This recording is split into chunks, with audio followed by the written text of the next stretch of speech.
இந்த நிலையில் எண்ணெய் கப்பல் ஒன்று மும்பை துறைமுகத்தை வந்தடைந்திருக்கிறது. காட்சியை பார்க்கிறோம். அண்மை செய்தியாக பார்க்கிறோம்.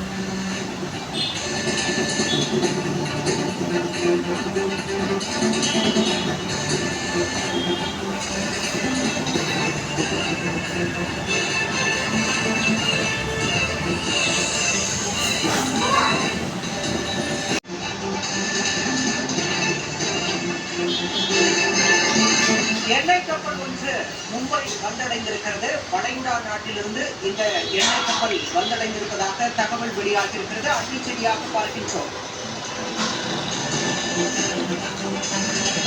என்பது 1,35,335 மெட்ரிக் டன் கச்சா எண்ணெயை ஏற்றி வந்திருக்கிறது.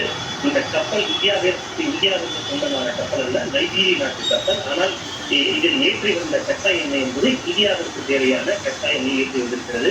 எங்கிருந்து ஏற்றி வந்தது என்றால் சவுதி அரேபியாவின் ராஜ்பூரா துறைமுகத்திலிருந்து இந்தியாவிற்கு தேவையான கச்சா எண்ணெயை ஏற்றிக்கொண்டு வெற்றிகரமாக மும்பை துறைமுகத்தை வந்தடைந்திருக்கின்றது. கடந்த சில நாட்களாக ஹார்முஸ் ஜலசந்தி மூடப்பட்டிருந்ததால் இந்த கச்சா எண்ணெய் நகர முடியாமல் அங்கேயே தவித்து வந்தது. குறிப்பாக மார்ச் 8ஆம் தேதியிலிருந்து ஹார்முஸ் ஜலசந்தி பகுதியிலேயே இந்த கப்பல் சிக்கி தவித்து வந்ததாக கூறப்படுகிறது. இந்த சூழ்நிலையில் தான் தற்போது இந்தியாவிற்கு தேவையான இந்த கச்சா எண்ணெயை ஏற்றி வந்த நைஜீரிய நாட்டு கப்பலானது மும்பை துறைமுகத்தை வந்தடைந்திருக்கிறது. இந்த கப்பலினுடைய பெயர் ஷின்லா என்று அழைக்கப்படுகின்றது.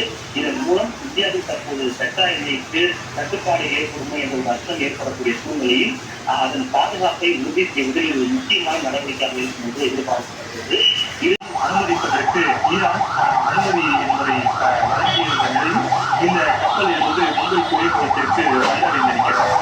இது இந்தியாவில் இருக்கக்கூடிய எரிபொருள் மற்றும் எரிவாயு தேவையை பூர்த்தி செய்யுமா என்பது மிகப்பெரிய கேள்வி. உதாரணத்திற்கு சென்னை துறைமுகத்திற்கு அதிகாரப்பூர்வ செய்தியாளர்கள் சந்திப்புல தெரிவித்து வருகிறார்கள். இருப்பினும் ஹார்முஸ் ஜலசந்தி மூடப்பட்டதன் விளைவாக இந்தியாவிற்குள் கச்சா எண்ணெய் கொண்டு வரக்கூடிய கப்பல்கள் நுழைவதில் தொடர்ந்து சிக்கல்கள் ஏற்பட்டிருந்தது. இந்த நிலையில் பல கட்ட பேச்சுவார்த்தைகள்